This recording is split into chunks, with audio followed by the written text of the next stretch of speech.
Well, I think architecture is one of those professions that those that participate in it are very enthusiastic about, and we're bound to say it's wonderful.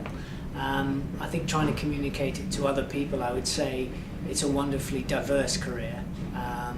It really covers so many different aspects and disciplines. It is both a science and an art.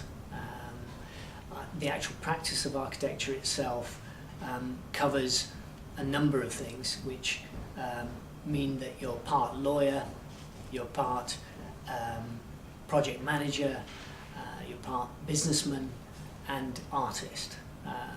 So I think anybody contemplating a career in architecture would have to be practical at one end of the spectrum and creative at the other.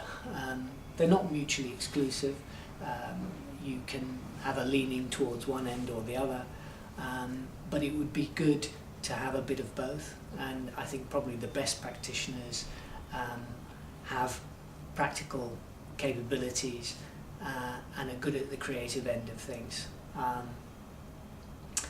I think that in my own personal career, I've probably trodden the path of both science and art.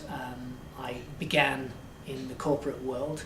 I joined a practice straight from university, which was very much about fitting into a very business-led environment, where I honed my practical skills, learnt about administration, about literally putting buildings together. That's fun, because ultimately you need to be able to build buildings. The art needs to be realised, and I learnt a lot about that in that environment. Then I travelled. Architecture does involve travel, because there are many different interesting parts of the world, and if you get into the right firm, you do have opportunities to explore new territories and build buildings in those, experiencing different climatic zones. So again, you do experience a diversity. So I'm open to practice abroad. I learned to relate to other people. There's the psychological aspect of architecture here, where you need to relate to other people.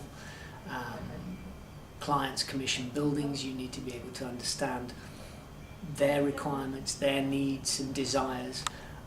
So you have to be a good listener, you have to be able to interpret that information and synthesize it in both the form of a design and then ultimately a building. But going back to my career, I then came back to the UK and started my own business. That's another thrill of being an architect, where you really get to do it on your own. You make your decisions, and you really have to be pretty good at all these little areas that I mentioned, and really have to get to grips with the practical side and the artistic side.